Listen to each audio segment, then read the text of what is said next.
వాడుకోవడం అంటూ మొదలు పెడితే నాకంటే బాగా ప్రపంచంలో ఎవ్వడూ వాడుకోలేడు. ఒక సినిమాలో బాగా పేలిన ఈ డైలాగ్ పార్టీలకు అతీతంగా అన్ని ప్రభుత్వాలకు సరిగ్గా అతికిపోయే మాట. ప్రజా తీర్పు తిరగబడి దాదాపు ప్రభుత్వాలన్నీ అడ్డంగా మారిపోయిన ఇవాల్టి రోజుల్లో పేరు మోసిన దర్యాప్తు సంస్థలన్నీ కూడా గొంతు సవరించేసుకుంటున్నట్లు, వాళ్ళ డ్యూటీ చాట్లన్నీ సమూలంగా మారిపోతున్నట్లు వింత వింత శబ్దాలు వస్తున్నాయి. పంజరాల్లో చిలకలు కాదు, స్థూలంగా చెప్పుకోవాలంటే పంజరం మార్చేసిన చిలకలన్నమాట.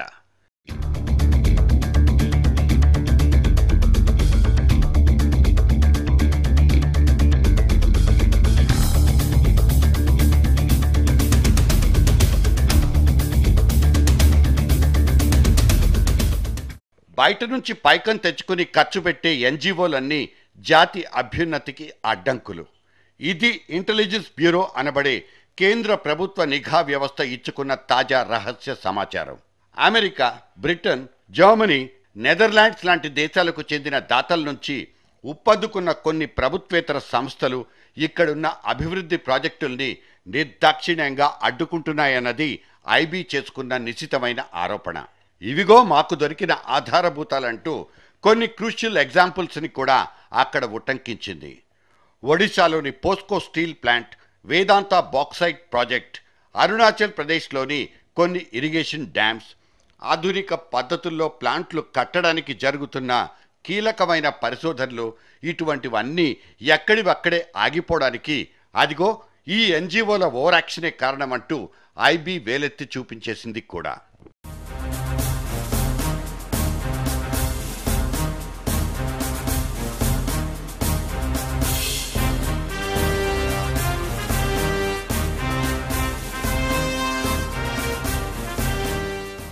రెండు లేదా 3% దాకా స్థూల జాతీయోత్పత్తిని క్షవరం చేసి పారేస్తున్న ఇటువంటి నాన్ గవర్నమెంటల్ ఆర్గనైజేషన్స్ని నిర్దాక్షిణ్యంగా ఏరిపారేయాలన్నది కూడా ఐబీ జారీ చేసుకున్న పరోక్ష సంకేతం.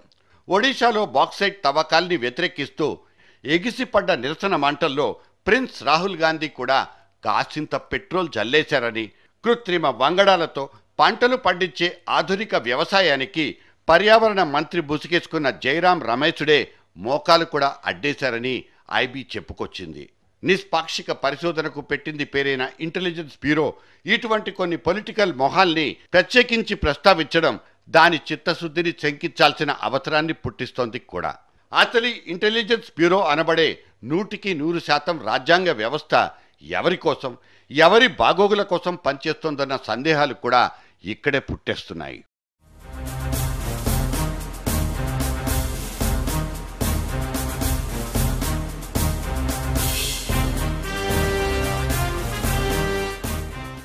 పాల్పడింది పొలిటీషియన్సే కావచ్చు, పాలిటిక్స్తో అసలు సంబంధమే లేని ఎన్జిఓలే కావచ్చు. కొన్ని ప్రత్యేకమైన ప్రయోజనాల కోసం అంటూ జనాన్ని పోగు చేసి ఒక గుంపుగా ఎగదోసి శాంతి భద్రతల సమస్యను సృష్టించడం అంటే అదొక ఫక్తు వ్యభిచారం కిందే లెక్క. ఇది తాజాగా ఐబీ వెలిబుచ్చిన అభిప్రాయం. కానీ ఇటువంటి ఎన్జిఓల చర్యల్లో ఎటువంటి నేరపూరిత స్వభావాన్ని కానీ, క్రిమినల్ చర్యలు తీసుకోదగ్గ నికార్సైన మ్యాటర్ని కానీ ఈ ఐబీ వేగులు పసిగట్టారా అంటే అదీ లేదు. ప్రభుత్వాల ఆసరా లేకుండా ప్రభుత్వాలకు అతీతంగా పనిచేసుకుపోయే ఈ ఎన్జిఓల సిద్ధాంతాల్ని, చిత్తశుద్ధిని పక్కకు పెడితే అసలు ఈ తతంగమంతా కేంద్ర నిఘా సంస్థలకు సంబంధించిన విషయమే కాదన్నది ఇంకో మాట.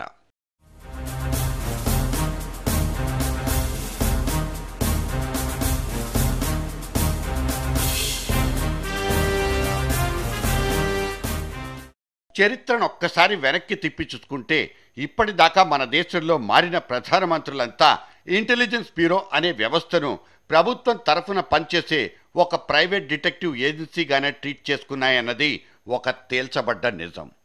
ఇప్పుడు ఈ మోదీ ఎంచుకుంది కూడా అదే పంథా అనుకోవడానికి ఇదిగో ఈ ఎన్జిఓల మీద జరుగుతున్న నైతికపరమైన దాడినే కారణంగా చెప్పుకోవచ్చా? ఎన్నికలకు ముందు ప్రచార సభల్లో మోదీ చేసిన కొన్ని ప్రసంగ పాఠాలకు అనుగుణంగానే ఇవాళ ఇంటెలిజెన్స్ బ్యూరో పనిచేస్తోంది అన్నది ఒక సందేహమైతే అసలు దానికి ఎక్కడుంది సమాధానం?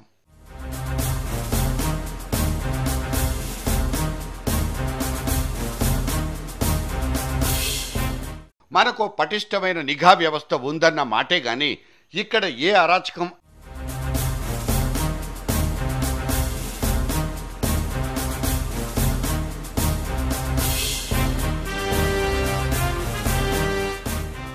అక్రమ రవాణా ఆగలేదు. అన్నిటికన్నీ ఇక్కడ విచ్చలవిడిగా జరిగిపోతూనే ఉన్నాయి. న్యాయమూర్తుల నియామకాలప్పుడు కూడా వాళ్ళ కాండక్ట్ సర్టిఫికేట్ సేకరించడం, కొన్ని సందర్భాల్లో కార్పొరేట్ సంస్థల స్థితిగతుల్ని తెలుసుకోవడం లాంటి ఐబీ అఫీషియల్ డ్యూటీస్ కూడా అమెరికా లాంటి మిగతా ప్రజాస్వామ్య దేశాల్లో చట్ట విరుద్ధం. అతిపెద్ద ప్రజాస్వామ్య దేశం అంటూ గొప్పలు పోతున్న మన దగ్గర మాత్రం జరుగుతోందేంటి? రాజకీయ వ్యతిరేకుల మీద గూఢచర్యానికి ఉసిగొల్పడం, అధికార పార్టీకి ఎన్నికల ముందు సర్వేలు చేసి పెట్టడం, అన్ని ఇటువంటి సొంతింటి చాకిరీలకే కమిటైపోతున్న కేంద్ర నిఘా వ్యవస్థ మనకు ఉండి లేనట్లే కాదంటారా?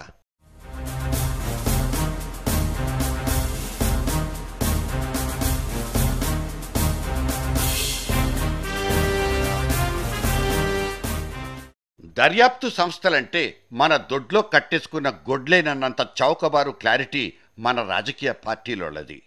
ఒక్కసారి కుర్చీనెక్కితే చాలు సిబిఐ కానీ, ఎన్ఫోర్స్మెంట్ డైరెక్టరేట్ కానీ, చివరాఖరికి ఇంటెలిజెన్స్ బ్యూరోని కూడా మనకు అనువుగా ఎలా వాడుకోవచ్చన్న ఆలోచనే ఏ కొత్త ప్రభుత్వమైనా చేసేది. ఇప్పుడు చేస్తోంది కూడా. అసలు ఈ గూఢచర్యం అనే గాడిద చాకరీ దేనికోసం? దేశీయ నిఘా సంస్థలని పాటుపడాల్సింది దేశ రక్షణ కోసమా, లేక అధికార పార్టీల్ని కాపు కాయడం కోసమా? ఇది ఇవాళ తేలాల్సిన అసలు సమస్య. అధికార నిఘా వ్యవస్థల్ని ఎలా నడిపించాలి, దేనికోసం నడిపించాలన్న గురుతర బాధ్యతను కేవలం చట్టాలే తీసుకోవాలి తప్ప ప్రభుత్వాలు మాత్రం కాదన్నది ఇక్కడ చివరి మాట. By the book, for the book, to the book అంటూ అన్వయించుకుంటే తప్పేంటి?